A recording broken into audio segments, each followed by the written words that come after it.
This is a Film Stories original podcast. We Made This. Hello everyone, this is Tony, Network Chief of We Made This.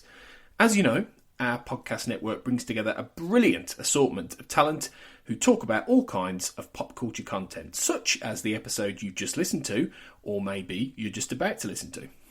We're not going anywhere, but we'd love to keep the lights on for even longer if you're able to support our network on Patreon. For just £2 a month, you get your name in lights and the satisfaction of knowing you're helping us produce more great audio. And for £3 a month, you'll get your name in lights, but you'll also get access to an exclusive bi-monthly podcast from the We Made This talent pool on podcasting, pop culture, and, well, you tell us. We'll take your suggestions. For less than the price of a coffee per month, you can help keep We Made This going. Just head to patreon.com/We Made This. That's patreon.com/We Made This. And get the ball rolling. Now, back to your scheduled programming.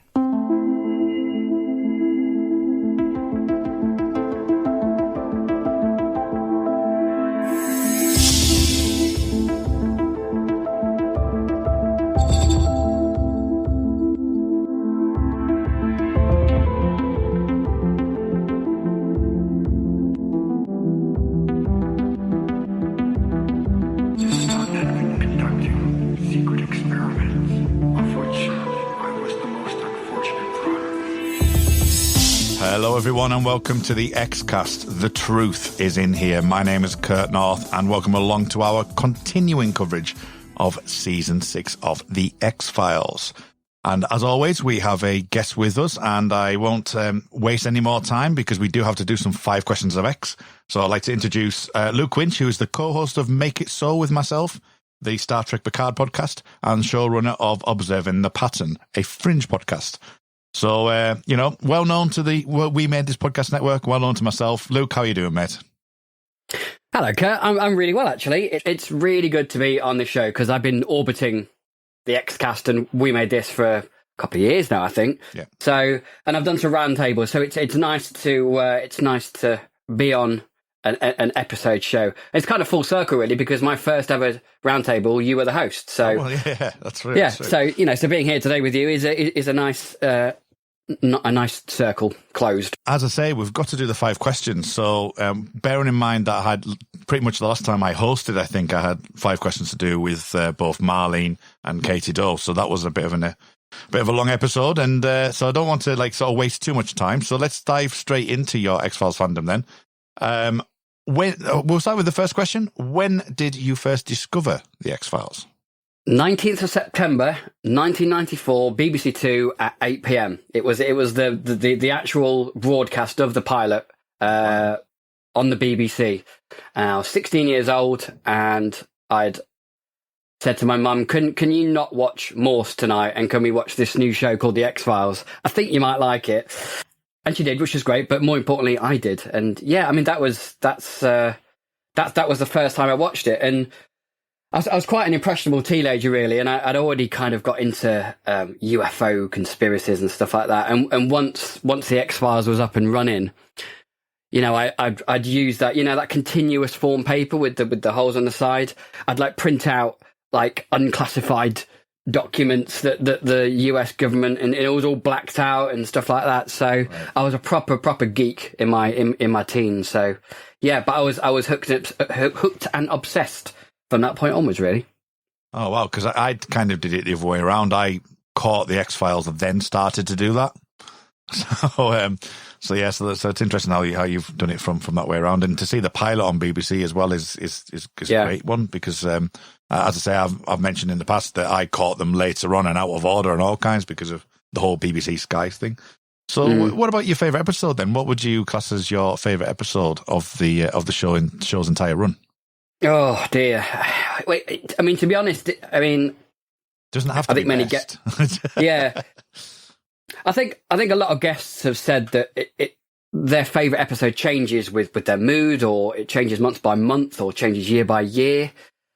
I mean, I could say Ice, which is one of the best episodes of season 1. I could say Anasazi, which I think kicked off the mythology to the degree it got to.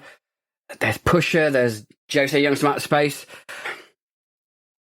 But I think I'm going to go, because we're doing season 6, I think I'm going to go with Monday.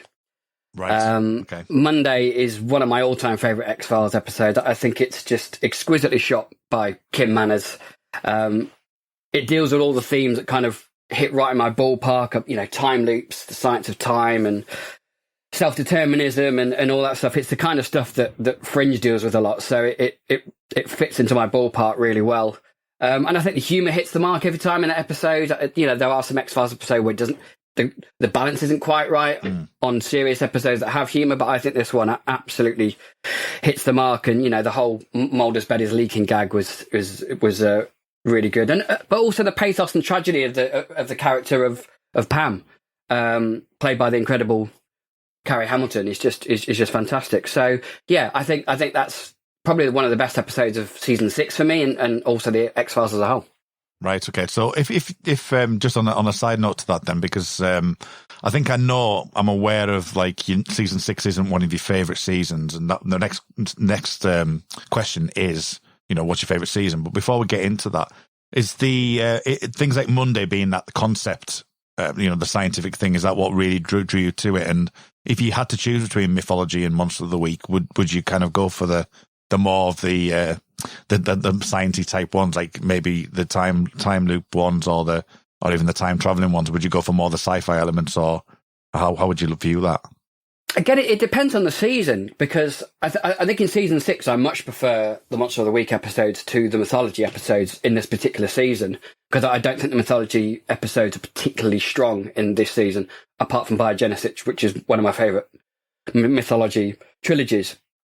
But I mean, yeah, it depends on the season. If you were to ask me that about season 3, I would outright say the mythology episodes. But I love stuff like Monday, and I love Synchrony, which deals with time travel and all that kind of science concept and thing. So it depends on the season, and I kind of swap between Monster of the Week being my favourite or mythology being my favourite. Okay, then. So what is your favourite season? What would you class as your favourite season? I think I'd go with season 3, because I think it's one of the most well balanced of the seasons in tone and theme. I think the mythology episodes at this point are some of the are the strongest in season 3, and they carry through very very the same kind of themes of World War II and integrating all that actual history into this made up history, as it were, with this, which I really like. I also think that season 3 has some of the best quality comedy episodes as well. You've got Jose Young's from Outer Space and stuff like that. But I would give an honorary shout out to season 8, which is actually my second favourite season. I think season 8 is a fantastic return to form for the X-Files after 6 and 7. Yeah, I'm really, really looking forward to season 8. It's a bit definitely off yet, but it's one of my favourite seasons as well, which is great. What about character then? Doesn't have to be Mulder and Scully. Could be Pam. Could be anyone. It could be Cigarette Smoking Man. It could be Dave Grohl. It could be absolutely anyone. Yeah, I'm mauled over this for blooming ages this morning. Again, it's like episodes and seasons. It changes over time. I could go for the easy answer, which would be Mulder. I think season 6 Mulder is really good. I think his comic timing is fantastic. David Duchovny really shows off his comic talent in this season. But I'm going to go with Krycek, and the reason I've gone with Krycek is that I like the way he's not bound by any kind of coherent cause or held by any agenda, really. He goes his own way. He plots his own path. And he doesn't really have an allegiance, even though he kind of swaps around. But he's a free agent. He's his own man. He's this little chaotic thing that kind of threads through the story every now and then. I really like that. I like the fact that he is his own man, and he's not used by anyone. Well, I mean, he is, but he always gets his revenge or has his turn in turning the tables. So yeah, Krycek. He's a great enigmatic character. Excellent. Great choice. What about your favourite moment from the series then? Again, it's one of those ones that's really difficult. I suppose that you've probably dwelled over this for some time. Yeah, lots of files. Lots and lots of files. Is that scene where they find the mountain vault, I think for me is my favourite moment because of the impact that has on the mythology for the rest of the season. Yeah. It expanded it to a huge web and fabric of conspiracy, and I love the impact it has, and it kind of ties in Scully's abduction and Mulder's sister, and all these little kind of disparate storylines are all packed into this mountain vault, and I love the symbolism of that and how it just opens up storylines and kind of brings it to its conclusion in season 6. Really, that particular those particular plot thread. And of course, not long after Lots of Files, you get the miraculous escape through a back door, which I always find amazing. The fact that have all this security, and then all you need to do is go out the back door via a pretty wooden door as well, which is great. So yes, that inducts you properly into the X-Cast. You are now a guest on the main show, which is always fantastic to induct people onto that. So let's talk about the episode that we're going to look at today, which is episode Trevor, episode 17 of season 6. It aired on the 11th of April, 1999. So it was directed by Rob Bowman, written by Jim Guttridge and Ken Hawley. So what do you think to season 6, just before we get into the episode itself? I kind of alluded to it earlier in the 5 questions of X, but it's a mixed bag for me. I know it's a lot of people's favourite, and a lot of people think it's the most rewatchable of the seasons. And watching it over this past week, I've actually realised that I think I watched this one the least. And there are some reasons that I know why I don't rewatch it a lot, but there's also some surprises where I think, well, why don't I watch this season more than I do? But I'm a big pre-Fight the Future man. I mean, seasons 1 to 5 in Vancouver for me is the essence of X-Files. I love the gloomy atmosphere quality that Vancouver brings. I know they kind of fabricate that quite well in LA, but it's just the overall, especially outside locations. I think I miss that. There are exceptions, though. I think Drive, Triangle, and Monday are three of my favourite and 3 of the best, I think, episodes of X-Files overall. So, but there are then episodes like Terms of Endearment and Alpha, which I think miss the mark completely. I'm not fans of those episodes at all. Okay.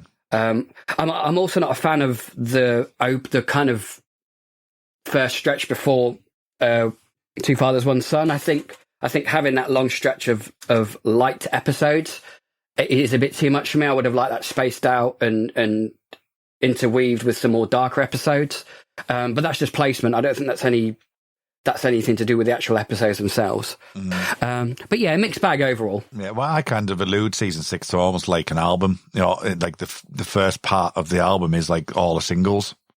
That's what it feels like to me. It feels like it's like, the first 5 or 6, they're like, oh, that's going to be number 1. By the time you get to episode 6, it's kind of like, oh, it'll be in the top 10. So it is interesting how it's like kind of they're trying to work the way around that. But what about Trevor then? So, what would you rate it out of 10 for you, and what do you make to this episode? Well, I think when you asked me to come on this episode, I was like, Trevor, really? But I think, like, when you have a memory of something and your memory of that actual event, it might be a bit more better than actually what happened. Well, this is a reverse. My memory of Trevor, because I hadn't seen it in a while, was like, oh, this is a bit of a episode. But you know what? I was pleasantly surprised. I actually enjoyed this. I enjoyed watching this episode. I think it's for the most part, solid Monster of the Week story. The fact that Guttridge and Hawley, I've got it as Hawley. Yeah. The fact that they're first-time writers, and I think this is their only script on the show, I think they showed they knew how the X-Files works. They know the character of Mulder and Scully. I think there's some really good banter between them, especially at the beginning. There's a few inconsistencies in characterization regarding Pinker towards the end, but we'll get to that. But overall, I think it's a solid episode. And I think Bowman really shows his craftsmanship here, because I know that season 6 was plagued with some kind of budgetary restraints. So I think Bowman uses a lot of clever camera techniques to get around that. So I think I rate that quite well. So I think I'd give this a 6.57 out of 10, I think. Yeah, I was going to go for the same, actually, 6.5. You're right with the budget constraints, because I think it mentioned at some point that during one of the scenes in the hotel when Jackie's been taken away. I think it was Jackie or June, whichever way around it was. There's a scene where Pinker comes in through the roof, and there's going to be more of a, you see him come through the wall, but they just didn't have the budgetary constraints. I agree with you, Trevor. Actually, I think I'm going to find this with Summer Season 7 for me, that I never necessarily give bad credits to anything, really, apart from, as you may well know, over on the Millennium podcast, where I gave an episode a 2 out of 10, which I think I'll be infamous for.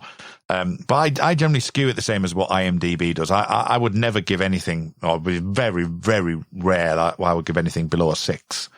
And it'd be a 6 till 9.75 as such, because I would never rate anything a 10. But again, this is an episode that I've kind of watched and forgotten about, like a bit like you. It's just like, oh, well, it's all right. Enjoy it. It's not exactly memorable. I do remember it. I do remember like the premise, and I do remember certain scenes, but it's not one that I've ever revisited too much, or even if I did a rewatch, I'm not even sure that I would necessarily skip it potentially.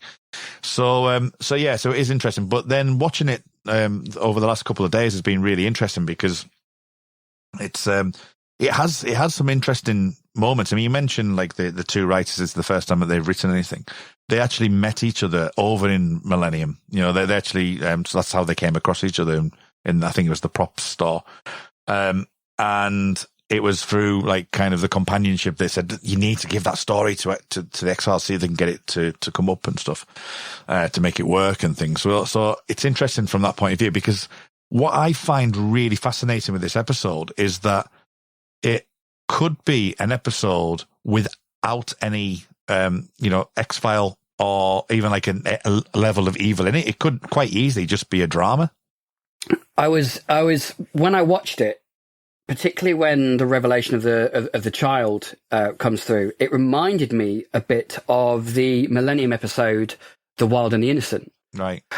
In terms of these two people basically searching for this child. The motivations are clearly different to that Millennium episode, but it reminded me of that a lot.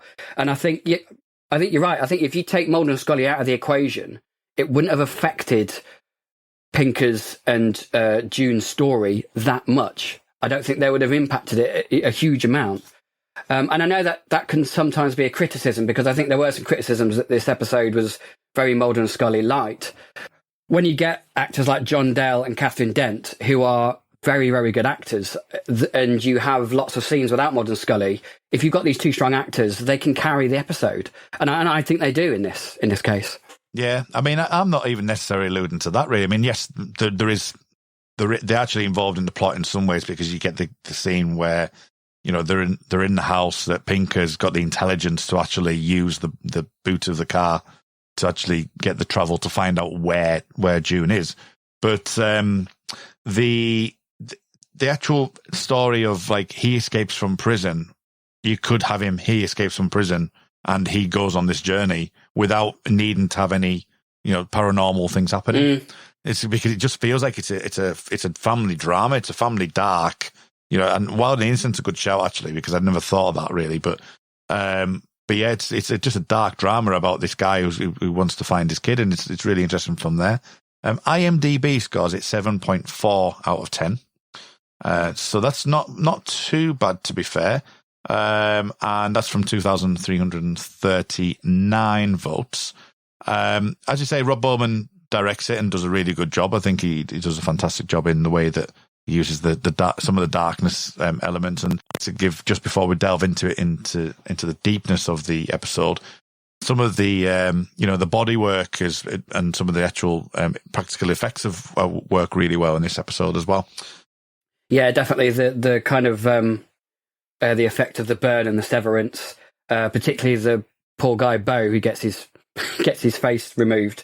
That's quite good practical effects, really. Yeah, and Bowman uses a lot of low angles, like looking upwards, and a lot of Dutch angles as well, and first-person perspective. And I just think it works overall to really rank up the tension in the episode. I love a Dutch angle. Whenever I get a chance to mention it, when Star Trek when Star Trek Picard did it in episode 6 or whatever it was, 7 maybe. Yeah, I was like, all for that. Give me more Dutch angles. Right, okay. Let's have a look into the episode in more depth then. So we shall go and do that now.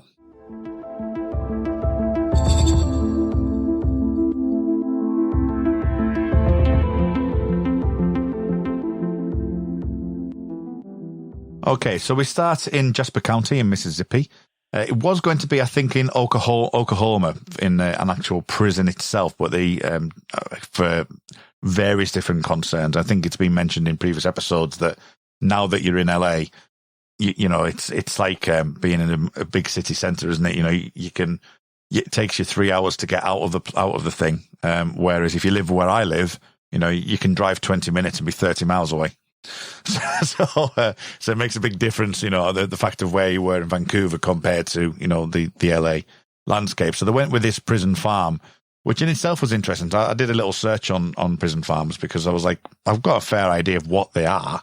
I managed to find a TV little documentary on the prisoners who are asked to go and work on farms and how they can get back to agriculture when they leave. And, it's not necessarily something they're forced to do, but it's more like, they are asked, if you want to be part of this program, then you can go and work on farms and stuff. So I thought that was quite interesting, just as a side note, really. But the opener does really give us an idea of who we're dealing with in Pinker Rolls. The scene itself, it's quite long. I was quite surprised actually, because going back to remembering what this episode was about. Those various elements. I was like, okay, all right. So we've got this tornado. That's fine. We've got this thing happening, and the fact that Rawls has to deal with the the sheer panic and fear that he gets after what he does.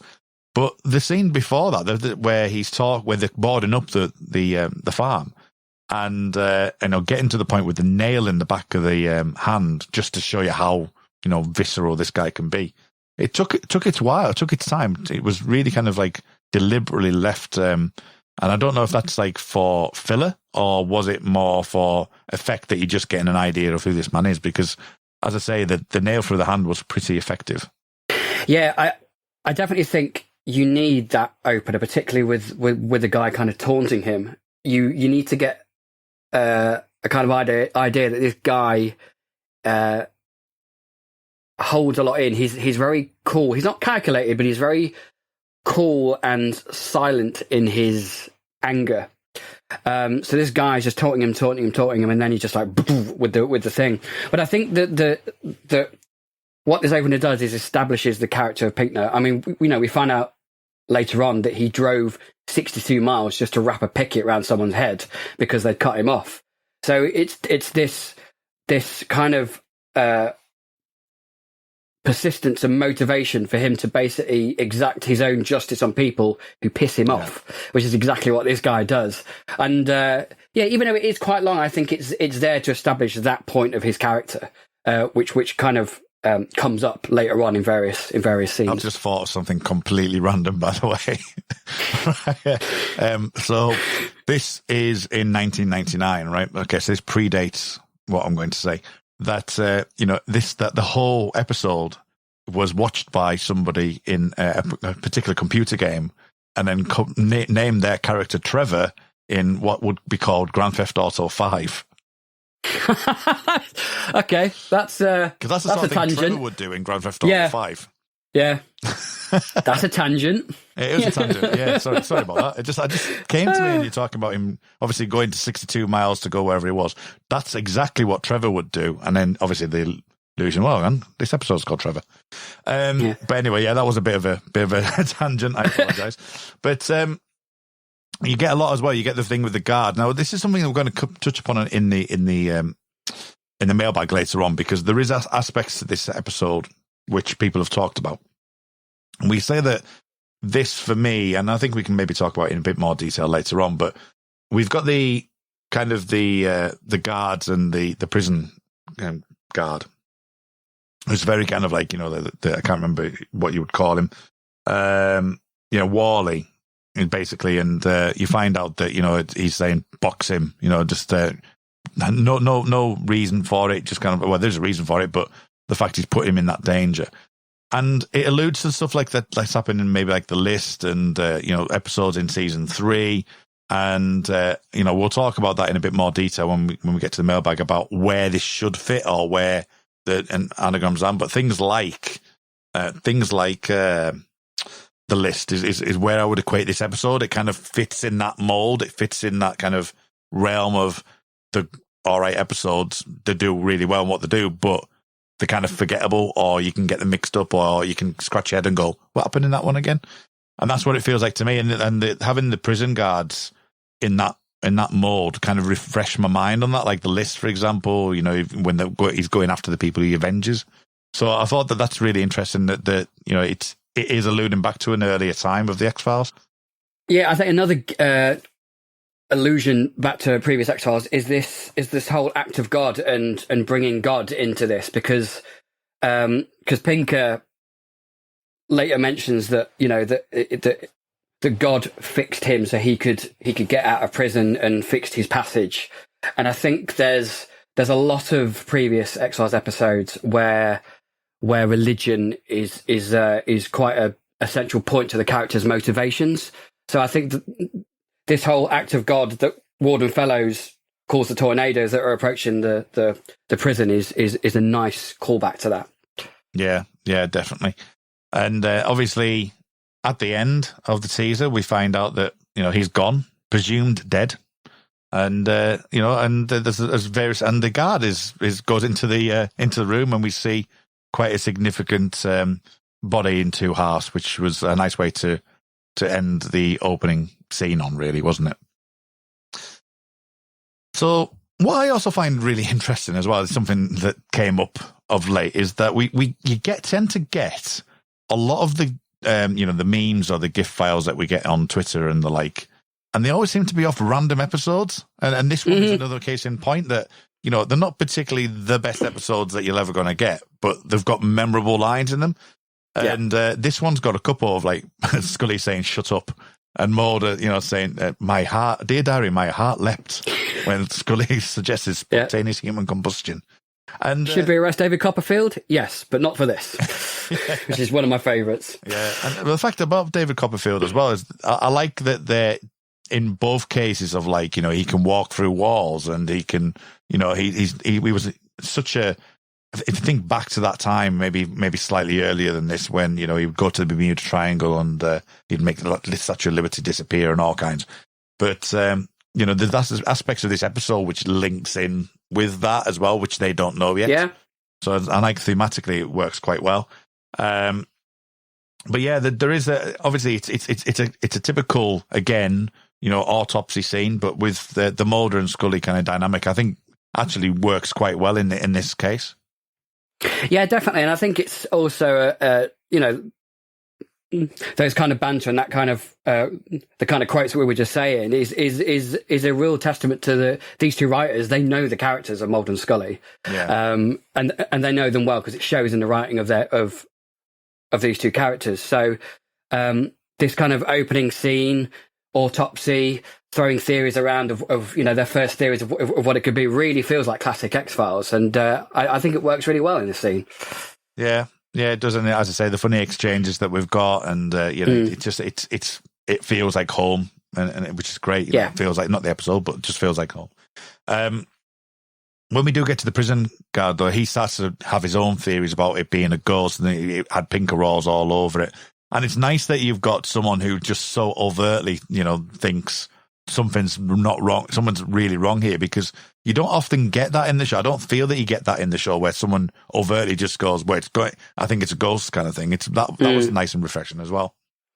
Yeah, it's when the guy was talking, all I could think was, and I apologise for my accent here, American friends, why'd you put the bunny back in the box? Yes, all I could think about. Yeah. All I could think about when he was talking. But it is nice to have this character kind of throw this out there. It's like, well, no man killed the warden because there was no way into the room. Yeah. So yeah, it was nice that a character is that kind of open in his thinking. What do you think to the leaps then? Because season 6 has a kind of a criticism put on it that you've got these things that happen which are very Twilight Zone-esque, very Outer Limits-esque. You know, they're not really explained, or there's no like scientific thing to catch on to with stuff. Now, this one has a slight improvement in that because Scully's got the electromagnetism. I mean, I know you're into your science, but I'm probably bastardizing it, to be absolutely honest with you. But, the fact that you've got various different things that electrons that bind things together, that could have broken down by some way in the tornadoes. So there is science in this one. This feels a little bit more of that ilk rather than just having, the story itself. But Mulder's leaps get there really quickly, which I feel he gets there really quickly. Yeah, it does. I mean, their first kind of play is with, spontaneous human combustion, and they talk about the climactic conditions and the lightning generating high potential of electricity that could have caused the spontaneous human combustion. And then this whole leap that he has of changing the composition of a material as he passes through it's a very huge leap. And without actually further evidence, I mean, what does he have? He has a crumbling wall and he has the handcuffs that kind of break up in his hand. But the leap that he has from that is a little bit of a stretch for me. Yeah. And I think it is something that plagues season 6 quite a lot, are these huge leaps of logic.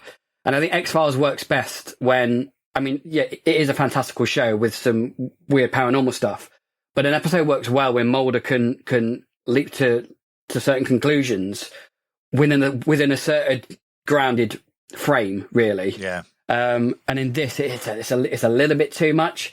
But I do like it later on when they start talking about the electron repulsion of electrons that basically prevent us from falling through a chair when we go and sit down, for instance. Yeah. That there's this kind of area of magnetic repulsion that prevents solid objects from going through other solid objects. So they do, it's a very bastardized version of science, but they do kind of touch upon it.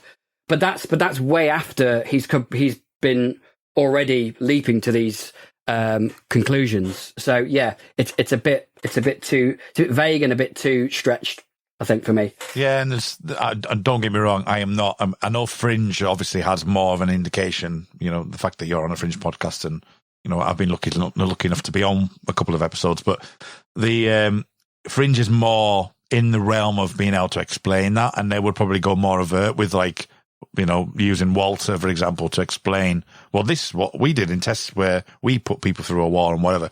But, X-Files isn't designed like that. So I think it has to have leaps in some ways, but to have, as you say, to go through that wall and to then, the glass is kind of like, a good visual representation of what's happening. And that's really important moving forward to the end of the episode. But there is this kind of like sort of logic, which Mulder and Scully are already chasing and following and behind the curve anyway. But to get them there, it doesn't feel right. There's no mention of any previous X-Files, and there's no mention of anything where Mulder can recall where I recall something like this happened in such and such, or, there's not really that aspect. And we know things can change people. We know that, if you think of DPO, for example, he became lightning. So there is things for that. And some of the science can be a bit wobbly, I think, because of the rubber bullets and the pan. So it's like, I'm not quite sure how that falls in, but I do like the fact they use rubber bullets just to give Mulder a shotgun. I do like that aspect. Yeah, I do, but then the whole rubber bullet thing becomes completely redundant because it does nothing whatsoever. No. And even in the scene later on where Naked Rawls is chasing Scully, there's no sign of any wounds or anything on his chest. And they build up that as well. They go, I need some special sanctioned equipment, and it's like, oh, what's he getting? It's a rubber bullet that does sweet FA. So it's a little bit of a redundant moment, and it kind of. Yeah. I was slightly disappointed in that one. Yeah, nice idea, but doesn't really pay off. And, it had obviously kind of reminded me of something like, say, Terminator, for example. You've got that feeling like he's just invincible. You can't get him. And then you've got the things that do go through him, obviously break down because the cohesion is not there. I like that aspect. I like things like the bullets going through against the wall, and when Mulder pulls up, it looks like they're just like little chocolate bars that just break away. I do like that aspect. But going back to the beginning of what I was saying there, that the fact that it comes to that solution really quickly is a bit of a stretch, and I think that's why the story itself is more prevalent than the actual X-File. It's more about, and that's something we can maybe talk about now. In a second, it's more about the family dynamic and what's happened with those 3 or 4 people that we are following this week. But just before we do that, apparently that when Mulder pushed the wall, originally it came up with a little square box, and I think it was maybe Rob Bowman that said that he felt that just waiting for Bugs Bunny or something like that just to pop the head in. so it was just like brilliant. So luckily in one take, or they were expecting it to. I think it said they might have been expecting it to, but it came through and their one take actually worked quite well. When we kind of have, as I say, the family dynamic of this, because we can talk about that now. It's like, so Bowman has said, this is something else that's touched upon in the mailbag, but we'll touch upon it now. Bowman has said that he sees that June is the real villain of the piece, but as a dynamic of the episode, which I think works really well, is the fact that you mentioned about going 62 miles to do what Pinker wanted to do. You've got June fearing for her life, and going on the run, effectively trying to hide away from her past and move on with her life. And then you've also got June giving the child away. We've got all kind of mannerisms that could have been at play there on reasons why she wanted to do that, including fear of what he may become. It could have gone down that route. But this aspect of the real mundanity of it, the fact that Pinker, he wasn't someone, he was a normal person who has something happen to him. And as you say, the belief that was done to him for a particular reason, and he goes on this mission, makes him such it's quite I know that a couple of people are terrifying or scary person, because he's someone who's got a purpose in life. He's going to do everything he can to get the very thing he wants. And with his past history, we know what he's capable of. But it is interesting that there's this little discussion about that family unit in total, isn't there? Yeah, definitely. And I kind of agree with Bowman's point of view that June is the villain, because I think you can look at June's point of view and Rawls' point of view and kind of almost sympathise with both of them. Rawls has discovered that he's got a child that has been hidden from him, and he hasn't been told about it, and he's heard, as he says, from a guy who works on the field, from a guy, which is what brings him to believe that this is God speaking to him and telling him that he's got this child. I kind of wish they'd expanded a little bit on the whole God theme and the whole religion theme, because I think it's a strong motivator for Rawls from the very beginning. And I think if they'd just maybe spent a scene or two or part of a scene just kind of expanding on that, I think we could have really appreciated Rawls' motivations just in a wider context of things. He is this very unpredictable, scary man. He barges into Jackie, into her house and terrifies her. But when you discover that he's looking for his son, give me what I want. And for a while you think it's June, and then you think it's money, and then we find out it's his child. In that scene where he sees his son, there is a complete change in his behaviour, and in the way he talks to Jackie as well. Taking June out of the equation for a minute, because as soon as she speaks up, he switches back to his psycho self, as it were. But he's quite sympathetic in that he has this child that he has never seen and has been keeping from him. So I like that aspect of it. I like the fact that the writers are trying to get us to look at it from his perspective, as well as June, who has in her eyes protected her son. The fact that she used all the money is a debatable point as well, because, you know, was she right to do that? And knowing that he could get out of prison and knowing the repercussions of it, was it the right thing for her to do? That's an interesting question as well. Yeah, well, I was going to bring that up actually, because there's three elements, isn't there? There's like, you know, he goes to the old boyfriend's house and you think, oh, he's coming for June. I want what I want. You know, it's like, you know, and it's June that he wants. Then you've got as you say, the 90,000 from the robbery. You know, which obviously alludes to the fact of his criminal background as well, that we get that history of him. And then we find out it is actually Trevor who's obviously the title of the episode. But it's because it's like, so it's, you're right to bring that up, because I personally, for me, I don't see it being like as clean cut as that's the villain of the episode. I don't think it's written like that. I think it's written more like a melodrama that's, you know, everyone has the faults, everyone has their areas, and it's almost like, you know, by the very basis of where they've grew up from or the history that they've had, and the paths that they've led, you know, and the fact that their paths have departed because he's gone into jail and gone into prison, and what she's done is trying to forget that and move on with her life, you know, with, you know, money that she wouldn't have necessarily had ever, and, you know, it's a lot of money, and to be able to, like, so then progress that on, and then move that on. Yes, is it a should she have just said, I found the money here you go, hand it back? Then yeah, but it's for me, it's an interesting thing of like, what would their backstory have been? How have they been together when they were young? How they got together? What made him do that? What made him become the prisoner that he is today? What made her make that decision? What kind of destituteness was she in that household with Bo? So there's questions that need to be asked, and I quite like the idea that we don't get those answers, but it is interesting that, you know, no one is holier than thou, and I actually like it for that reason. It's dark, you know. It's not just a case of like, you know, the way that June is portrayed at the beginning is very much like she's moved on with her life. She's made herself up. She's, you know, living the suburban lifestyle, which is just a facade, really. It is, and that kind of links in with Arcadia a little bit, because we see her in this idyllic house. You know, she's got this new partner, Robert, who seems to be a very good man, a very honest man. And she's lied to him. She's basically kept these dark secrets from him.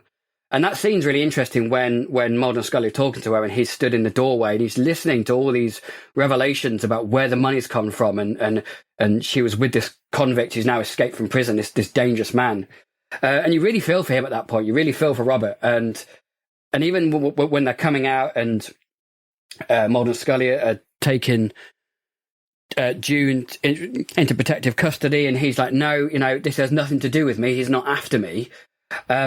And even when he has his excuse me moment, which is slightly mansplaining in a way, it's, you know, but I understand his anger and I understand his frustration, because he's been lied to by this woman he's known for quite some time. So the writers have really done well in allowing the audience to sympathise and understand all these different people's point of views, and not just, as you said, the clear-cut hero and villain of the piece. Yeah, and he was literally on the verge of like asking her to marry him. Yeah, you know, so the fact that, you know, it's gone from one fail swing to something so bad. I mean, to actually buy the PC as well. I mean, that would yeah, proceeds of crime. That PC would have been taken away. See, I think his frown burrowed even more at the mention of the PC. He didn't mind the house, but the PC, yeah. That's it. Oh. Yeah, I don't know what it's like in the United States, but the proceeds of crime here, that would have gone. That would have been taken away. Oh, yeah. That's it, you know. Who cares about the house? I'm out of here. PC, bought it with that money, I'm out. Yeah, I'll move on with my life and buy myself a cheap one. Yeah. So that was good. One of the little things that we get, we obviously have an issue with his clothing, because he keeps going through walls and he keeps losing his clothing. And the scene in the shop with the security guard, which I actually really enjoyed that. I love the fact that he is so, like, you know, he's been down this road before. He's just like, yeah, I'm getting some clothes. Oh, nothing like a good pair of socks. You know? Yeah. And that very conversation, and obviously when Mulder and Scully come in afterwards, I thought that was a really nice little takeaway moment, that you feel that the story's moving on a bit. Yeah, definitely. And I think John Dale plays us really well in this scene. And also he's obviously quite a confident man anyway, but I think this newfound ability that he has gives him this arrogance and this super confidence against this guard. Which is why it's so cool, just, putting these socks on and go, oh, these are me, right? These shoes fit, right? So he's got this kind of cool arrogance and confidence because he knows his ability will prevent him from being shot and he'll be able to get out of there. So I like how that's established in that scene.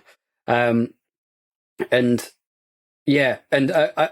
the way that obviously this ability has changed the way he can interact with law enforcement and other people and gives him this kind of invincibility almost. Yeah. And then moving on from that, because during the episode, it's quite interesting that we move from like place to place to place by literally following him, because he takes the car, we find the car later, then the other elements happen and they find the car, and then, we find out, oh, hang on, he's in the boot of the car. So I think they use that really well to showcase what his next steps are. Yeah, I think Bowman and the writers have really given us quite a propulsive story, and it's almost like a chase story. But instead of having a protagonist chasing him, we, the audience, are the protagonist. We're following and chasing Rawls as he goes around these different places. And I really like that, and I like the propulsion and pacing. I think the pacing's brilliant in this episode. I really do.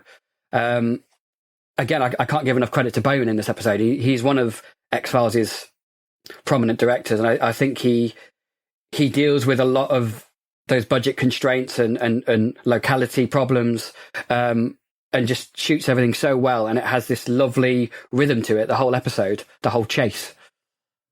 Yeah, it does. And as I say, just little things like they know about the breaking in the wall. They know that that can happen. That when they get to that boot and they see it looking at it, and Mulder realizes this, and then runs into that house that we were just talking about.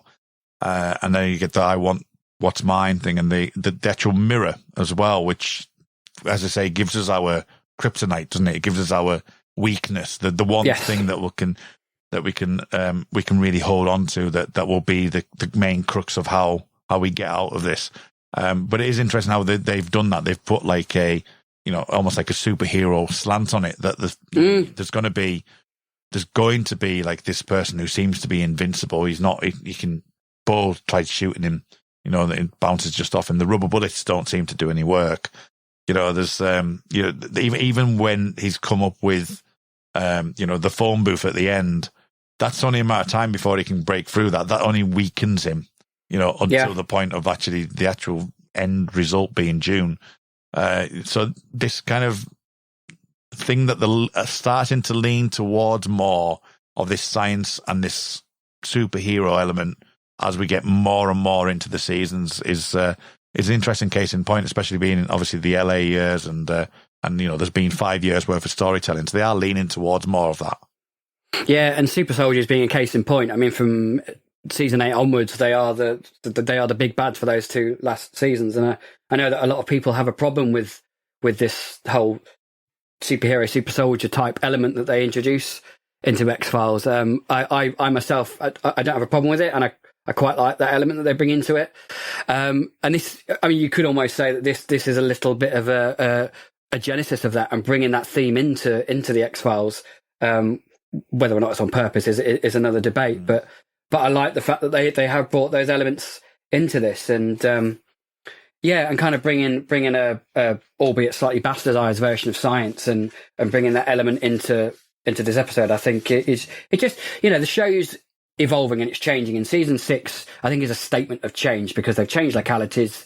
The type and style of episodes have very much changed from your standard Monster of the Week. So this kind of experimentation goes on through season 6, and I think this episode mixes that classic Monster of the Week with a bit of the experimentalism that season 6 is doing. Right towards the back end, really, because we already met Jackie, and then we things start to develop. They're at the house. We see that there's the medical kind of information that we find out. Oh, they've had the kids, and there's moments in this episode which is something I don't think I've seen too much of, where you've got Mulder and Scully on two separate phone calls talking about the same sort of thing, but with different elements, doing the investigation work of trying to find out what exactly this is, and then we find out the pregnancy. Now, did you? It's quite, obviously, as you say, it's quite a forgettable episode. Generally, it's not. It's something you'd be able to maybe recall, but. Did you like the aspect of this breaking down of it could be the money, it could be the girlfriend, it could be, or it's the child? Did you like that? I do. I think it's a really good process of storytelling, and it's these they don't have all the pieces to the puzzle, so they're using the evidence that they have at that time to chase the chase the story and find Rawls. So at the beginning, they just have the photograph of June and Rawls, so they immediately think that he's looking for June.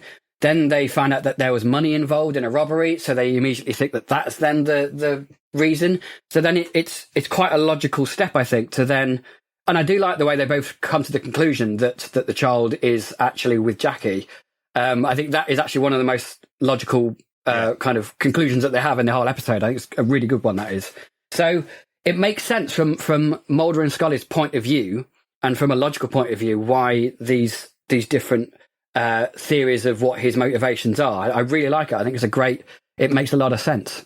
And I think one of my favourite moments of the episode actually is when we get Rawls in the car with June. The fact that when he's talking to her, and he's not referring to Trevor just yet. I mean, it's a very kind of like X-Files thing to do. Mulder does it all the time. He talks to Scully forever without actually telling him what it is. And Scully's going to draw it out with him. But this whole element of like, you don't even know what I'm talking about kind of thing. I know what's happened. I thought that the acting of the actress who plays June was really good from the moment where she dropped a cup of tea at the in the original story when the news broke, up until this point where she's literally in the car stuck with him and has suddenly realised the real reason why he's pursued her, and I thought it was a really, really good scene. That it's a really strong scene, and those two actors are both in a TV show called the Shield, which is a critically acclaimed police drama, and it's in one of my top 5 TV series of all time. It's an absolutely phenomenal piece of television, and those two have quite prominent roles in it, and they are established actors, and I think it's the move to LA has allowed them to kind of delve into the LA gene pool of actors. And I know a lot of people were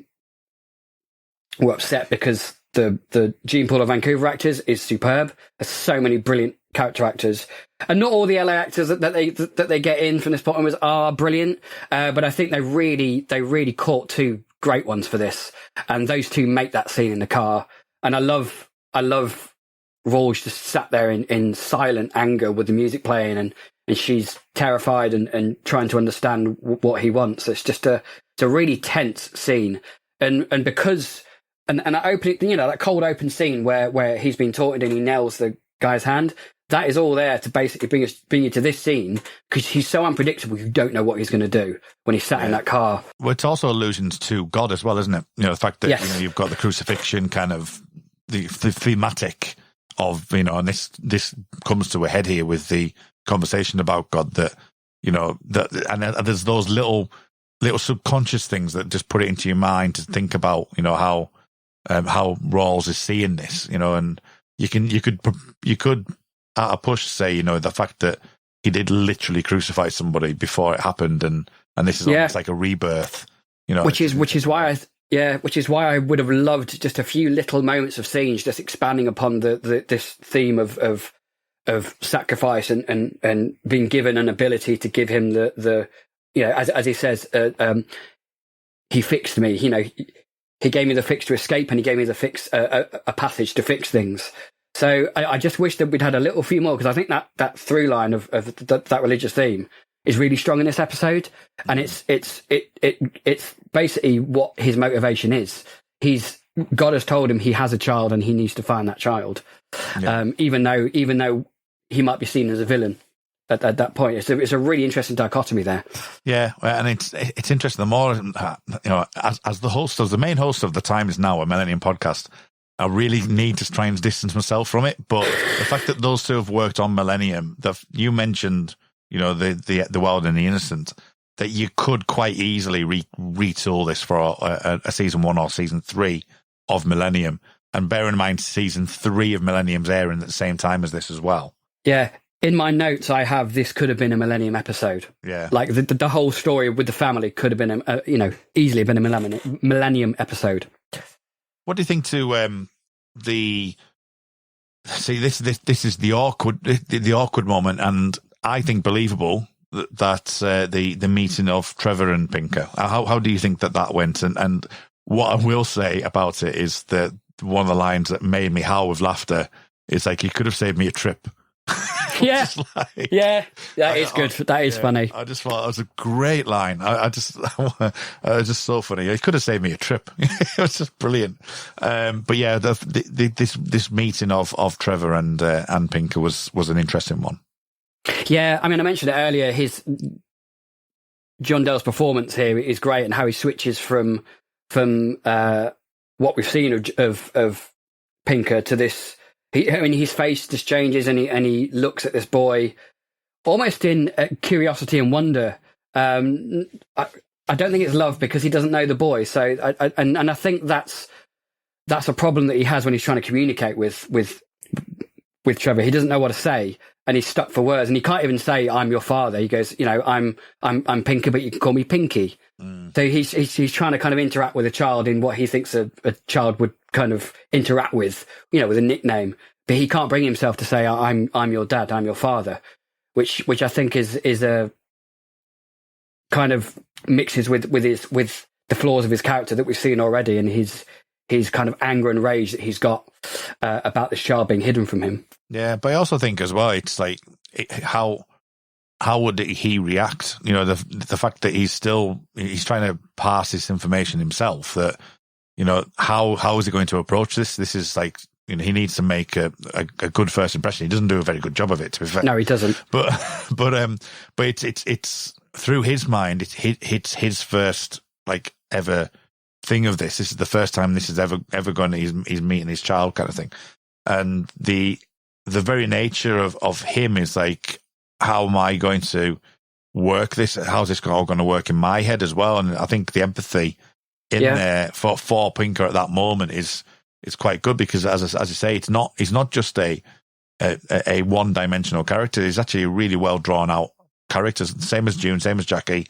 June, I still have a bit of question mark over the June and Jackie situation. I'm not quite sure how that all came about and what is in going through June's mind, and I'd like to have seen a bit more of why she thought that and how that came to be.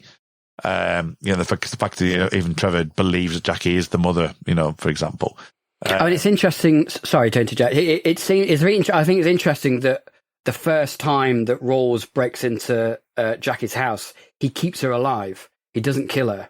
Yeah, and that has massive consequences to later on when he comes back for Trevor. So it's interesting to think what would happen if he had taken a face out or something. It would have been a very different ending to the story. Yeah. So that was interesting. Well, I suppose he's in his mind, he'd be thinking that she's family.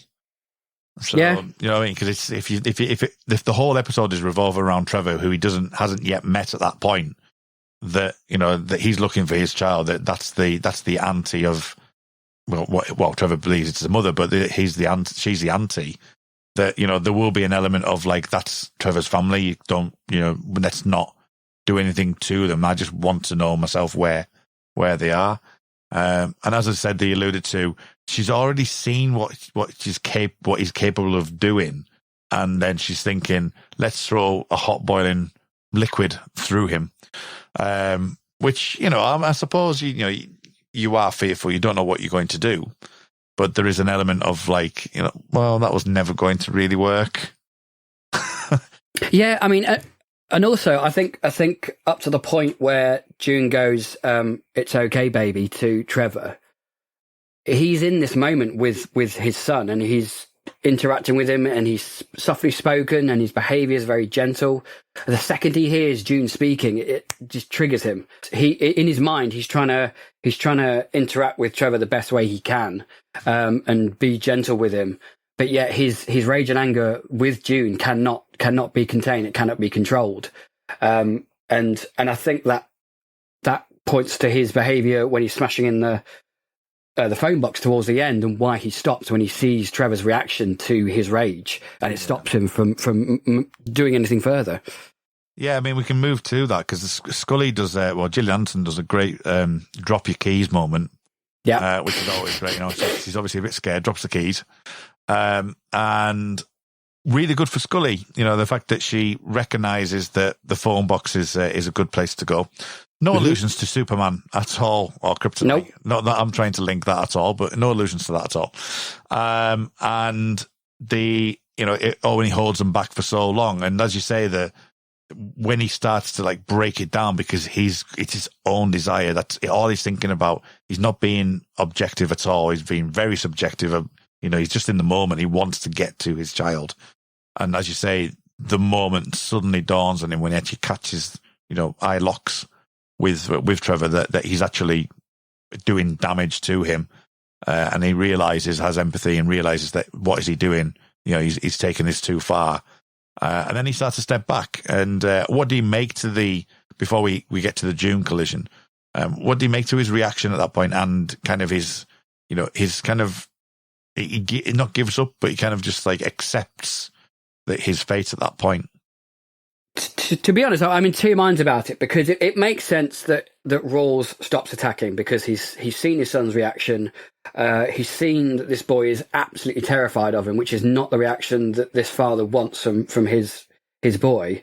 And as you said, he's all of a sudden taken an objective view of this. He's seen through red. He's seen through the rage, and seen what he's doing. But on the flip side, the episode has built up the fact that Pinkner is so dedicated to that's the wrong word. He's so consumed by his rage that he'll drive 62 miles to wrap a picket around a guy's face. Yeah. So I'm conflicted about when he stops. Is that consistent with Rawls' character or not? I mean, would he carry on regardless of this boy's reaction to him, because he's so consumed with wanting to take this boy away from June? But the more I think about it, the more I think that him stopping does make sense, because I think even just talking through it with you, I sympathise with him more than I did maybe with the watch. But at the time, I was in two minds about the consistency of his character and whether or not he would stop or not. Yeah, and the problem, as I say, with June is that she knows that he has the ability to just flip a switch and he'll be off. So it's a harrowing discussion to have about, do you tell him, do you not tell him, do you just he's going to be in prison for the next 30 years or whatever it was that he's going to be. So does he really need to know that? Many people will be shouting at the podcast saying, of course it does, they need to know, which I get that question. Yeah, but absolutely. It's asking the question that this is asking itself. It's saying, what circumstances can you get beyond that? Or what is the truth? How much of the truth do you need to let people know? It's the fact that, was it a kindness for him not to know, because otherwise he'd be thinking about that in prison? How did he find out? And then obviously this sends him on his mission as such. And then we get the kind of the Twilight Zone ending with Mulder saying maybe he just wanted a second chance, which X-Files has started to do that.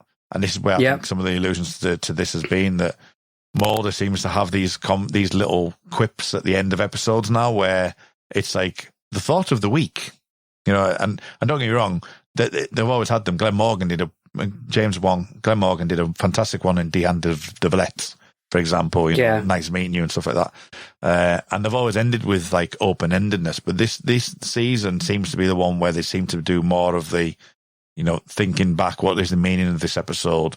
And Mulder's here doing exactly the same, saying maybe he just wanted a second chance. and then June, as I say, is the one that actually does the deed, and then is that closure for June? Is that closure for Trevor? Is that closure for Pinker? None of them get a resolution that's needed for any of them. No, I mean, I suppose June has protected her boy from what she conceives as a threat. So she's got rid of him, and one of the questions behind June's motivations is how far do you go to protect your child? Even though she's not abandoned him, that's the wrong word, but she gave him to Jackie for safekeeping. So then you ask the question, well, does she have the right as a mother because she hasn't raised the child? Jackie has. Yeah. So there's lots of questions going on in really good questions going on in this last part of the show. So has June done the right thing by killing Trevor, protecting this child, or does that make her a murderer? Does that make her a bad person? So even though it's closed off with Mulder's little quip, there are lots of open-ended questions asked. Yeah, and it's a deeper episode than I would probably give it credit for before rewatching it recently.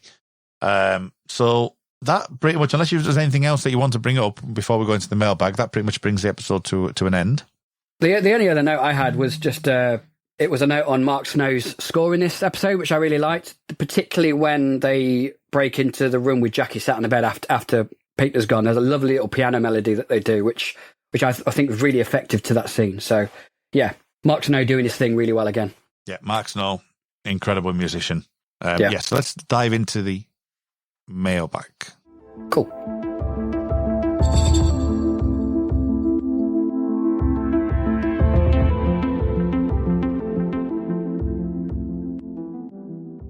Right, so we've got Cal Sweeney up, and he says, rewatched this last night for the first time in a while.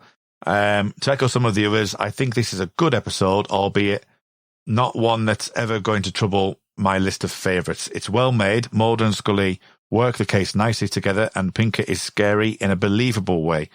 June has good reasons to be afraid of him, so really, I don't really see her as the villain, but she's clearly flawed, which makes her a somewhat interesting character, although she's not as rounded as would have liked.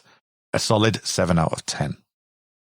Tony has been on as well. He says, Trevor is an average episode of The X-Files, as you could possibly find. In my eyes, it's not as irritatingly bland as Alpha, given it's a bit more pulpy in approach, but Pinker is a dull version of the kind of men who becomes literal monsters trope. Early in seasons did much better. It's all just a bit boring and empty, especially sitting with the brightness and boldness of season 6 fun and games. One I would skip on casual rewatch, which is something I've mentioned as well. We'll come back to that comment because these next couple deal with some of this aspect as well. So I'll just bring it all into one. So Chandru says, Chandru Ravindran, one of the most underrated episodes in the show's run. I was shocked when doing a season 6 polls how low Trevor came in.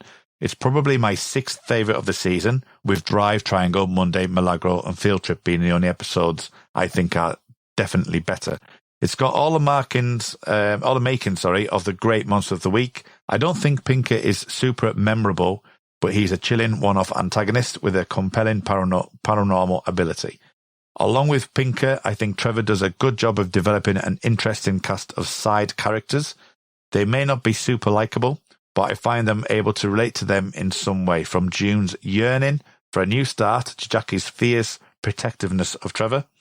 Even June's fiance's inability to forgive feels relatable, if a bit unrealistic at how quickly he's willing to write the love of his life off. We've mentioned the PC. We don't need to mention that again. Yeah, that's it now. Yeah.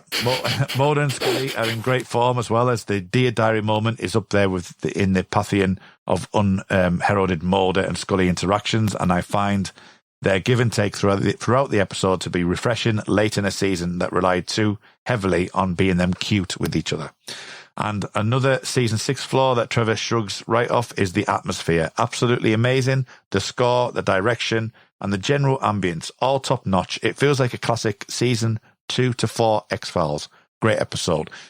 So there's quite a few bits to unpack there, some of which we've already discussed, but I think this idea that Trevor feels like a bit of a throwback to, I could put this in around The List, for example, or The Walk. It feels like that kind of kind of meld to me.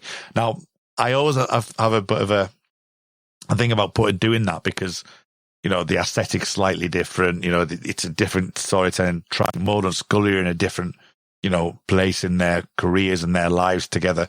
But as a general story, it does feel like it could fit in a kind of a season 3 mode for me. Mm.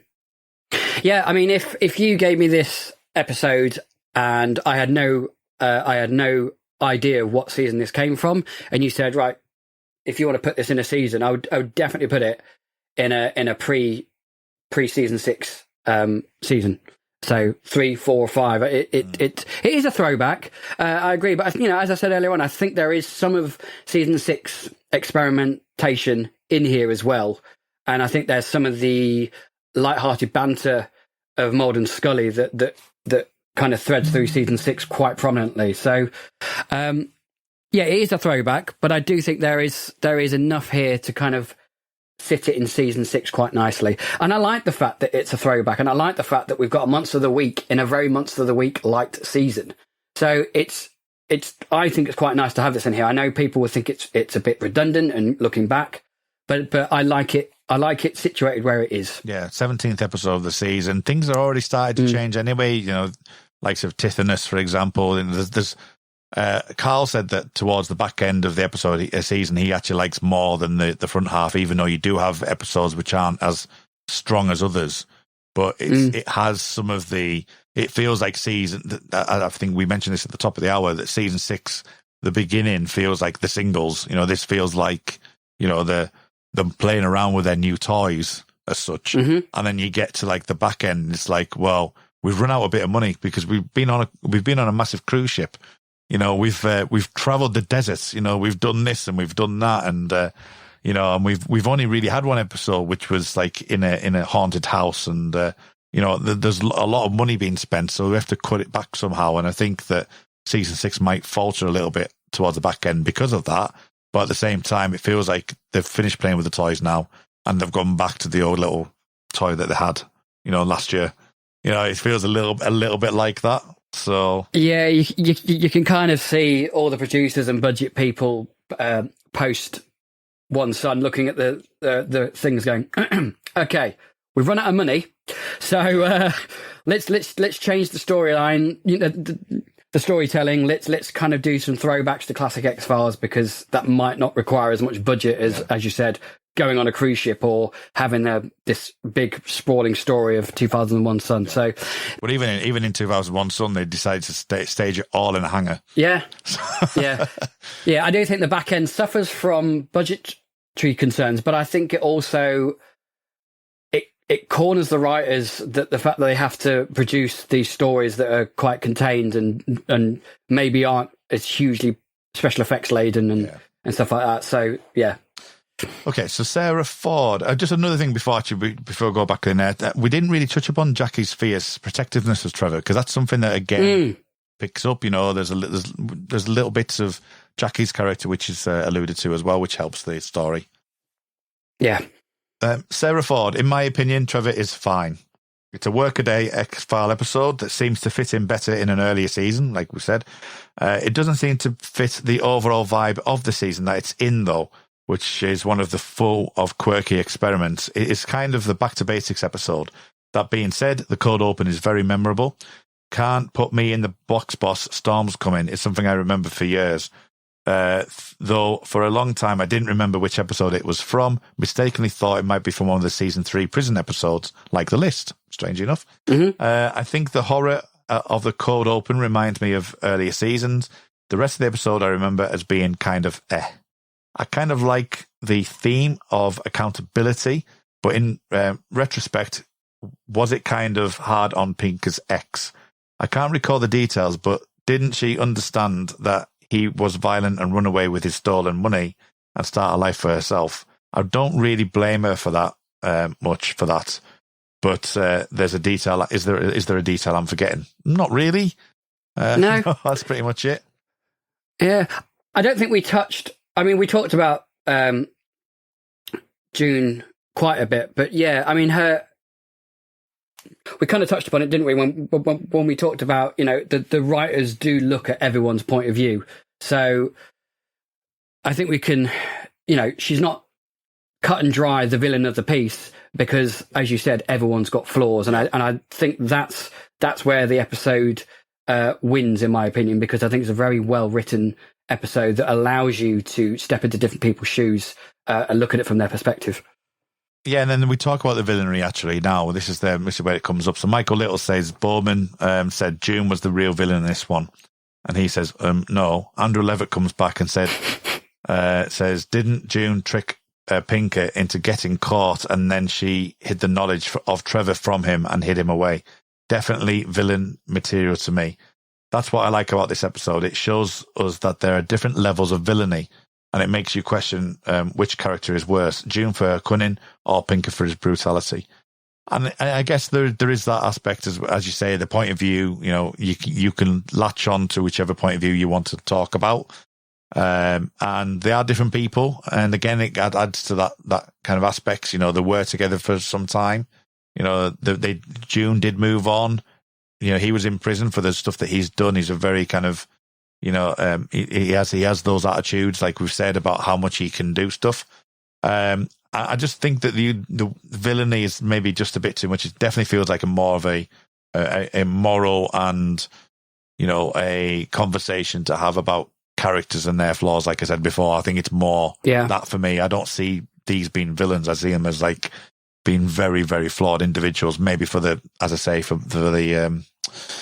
position they've found themselves in before all of this ever happened. Why did he rob the bank? Why has he become the person that he was beforehand? Those are the things that we'd like to talk about. And again, if you go back to what we were saying about Millennium was always about asking the question, why did this happen? And if you think about that, why has this all happened? It'd be interesting to look at it from that point of view. Michael Little says, I think she isn't a good person per se, but she is clearly a battered woman. That's what I like about it. Pinker has some nuance. And then Andrew Levitt basically says, he's got his comments as well. So he says, Trevor is an underrated gem. John Dial gives a great performance as Pinker, who through clever scripting, we first view as a villain in the piece, only to see him as a victim of June's mechanisms. As such, we come to see his anger, while brutal in its effects on others, as justified. The concept of being able to walk through walls is interesting, especially the pseudoscience used to make it seem plausible. An episode made stronger by the focus on the characters rather than the paranormal phenomenon. And it's chilling, startling ending. A solid 7 out of 10 for me. So yeah, I mean, coming back to the writers again, these guys, Jim Guttridge and Ken Horilai, you've got a props manager and a composer, and they've just come together and written this up, and it's a really, really well written episode. Yeah, well constructed, characterization's great. So it's I'm on that basis, it's an impressive episode because these guys aren't, they aren't your classic writers, as it were. They come from different backgrounds, different jobs. And it'd be interesting to see what part of it's been rewritten and redrafted and put back in as well. Heather Ben says, I just read Bowman's take on the episode and I couldn't agree less. Wow, I saw her as trying to protect her son from this violent, abusive father. Pinker is a violent murderer. June is a liar. I really don't have any sympathy for either of them. His performance is solid though, and the end is moving. Cathy Glinski says, I think Trevor is underrated. I don't quite understand the hate for it. It's a good mystery with a truly terrifying villain. There's some fun Mulder and Scully banter, and the ending leaves you unsure whether it was the right outcome, which I like. It's not a favourite, but I like it enough. Cortlan, Waters, Bartley, I agree with Cathy. While Trevor is certainly not my favourite episode from season 6, Pinker is a villain that I find truly terrifying. I also think there is some overlap between Trevor and some other X-Files stories about parents and children that get overlooked for more compelling episodes with that theme. Still, Pinker's drive to see and be with his child is relatable, as misguided as terrifying as it is, and the fact that Trevor's mother also gave him up is another reoccurring plot point.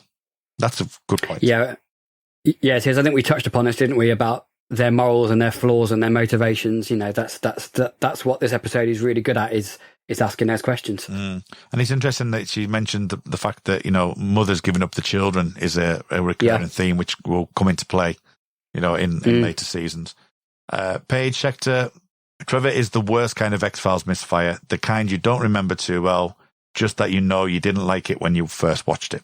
So yeah, that draws it to a close there, Luke. So any final thoughts before we sign off for this episode known as Trevor? Just that this episode is a lot better than I remember it. I'm glad I came on the podcast and did it, and I think I have a new appreciation for this episode. As everyone has said, it is by no means a standout episode in season 6, but it's there as a solid entry. And I think Mulder and Scully are certainly more energetic in this than they are in the previous episode, Alpha, which is absolute, and excuse the pun, dog shit. But yeah, it's a really good entry, and I definitely think it's underrated. Excellent stuff. Well, yeah, I think I've come to reappreciate this episode a bit more. I think it's got its moments, and especially with my current, takings on Millennium, and we're running through that I probably have a different viewpoint to this than I would have watching this originally, and even lately, especially in the last 5 or 6 years. But having the viewpoint, and obviously growing up and having different, a different perspective to when you're 18, being 41 years old, and I'm 41, not 40. I just had my birthday. That's how inconsequential birthdays are at the moment. Yeah. So being 41 years old, there's things that you will look upon this episode which might touch on certain elements of your life and things. So I think it's interesting to reappraise episodes as time goes by, and I think this one's an interesting one in point as well. So so that brings the episode to a close. So where can people find you on their internet, Luke? As Kurt mentioned at the beginning, I am co-host of a Star Trek podcast called Make It So, which is about Star Trek Picard. So I co-host that with Kurt. I'm also the showrunner and host of Observing the Pattern, which is a Fringe podcast. The 3rd season is currently in production. We are recording starting next week, actually. So, and that should be airing hopefully mid-April. I'm aiming for. I also co-host another Star Trek podcast called Rarely Going, which looks at the Star Trek animation series Lower Decks. So when the 2nd season of that airs, we shall be back online to do those episodes as well. You can find me personally on Twitter at Luke_Winch, where I'm just geeking out over pop culture and sci-fi and science and all that stuff. So there you go. Excellent. Well, you can find me on Twitter at rmuldrake. That's RMULDRAKE. I've mentioned Millennium a couple of times. We're just finishing Millennium now. We're in the final stages of season 3. At time of recording, I've got the last final 2 episodes to record, which should be great. One of them with Darren Mooney of all people, and the other, both of them are going to be with Chris Knowles as well.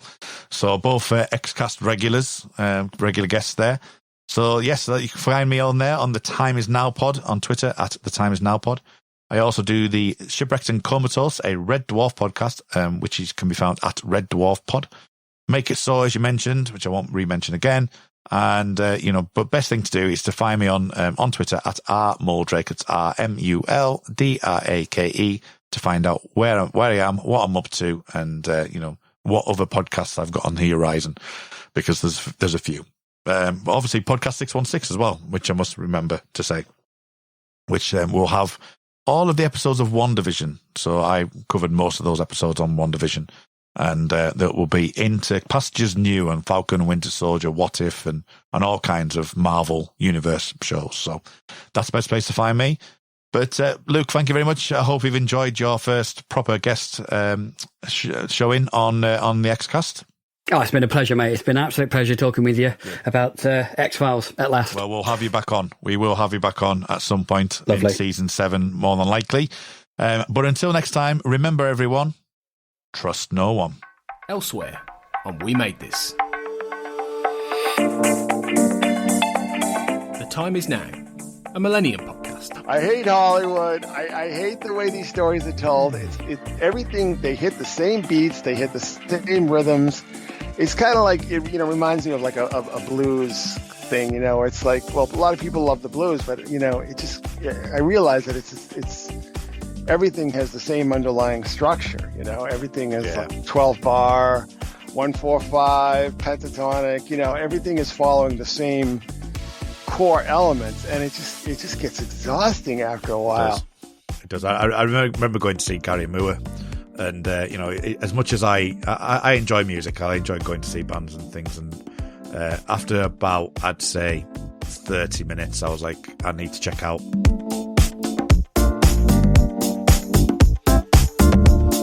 We buy records.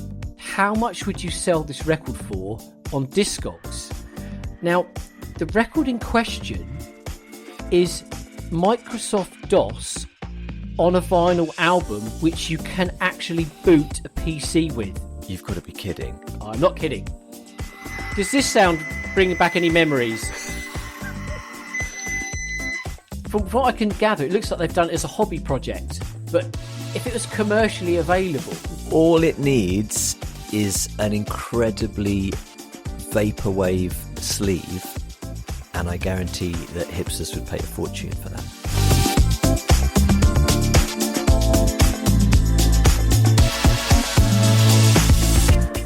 We are Starfleet. So this was kind of a nice callback to the elements that were used on TOS.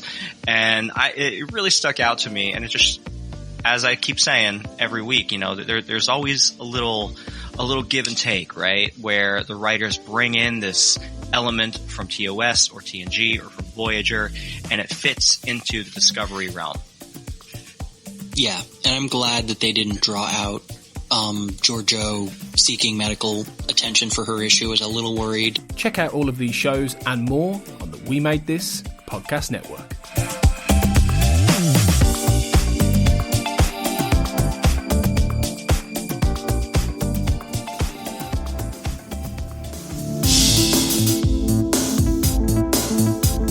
The Xcast and X-Files podcast was created by Tony Black and is produced and hosted by Carl Sweeney, Sarah Blair and Kurt North. You can find the podcast on Twitter at the X_cast, on Facebook by typing in the Xcast, and in our group, X-Files Basement, the Xcast podcast fan group, and on Instagram at the Xcast pod. Don't forget, you can support the show by becoming a member on Patreon. Our patrons get early access to episodes, behind-the-scenes chats with our hosts and a thriving community of X-Files, and other premium interviews and specials. To find out more and subscribe, you can go to patreon.com/thexcast. That's patreon.com/thexcast. We are also part of the We Made This podcast network, full of popular culture shows, including our Millennium series, The Time Is Now. You can find all of our shows at our website, wemadethispod.com, or via Twitter at wemadethispod. Thanks for listening and keep watching the skies.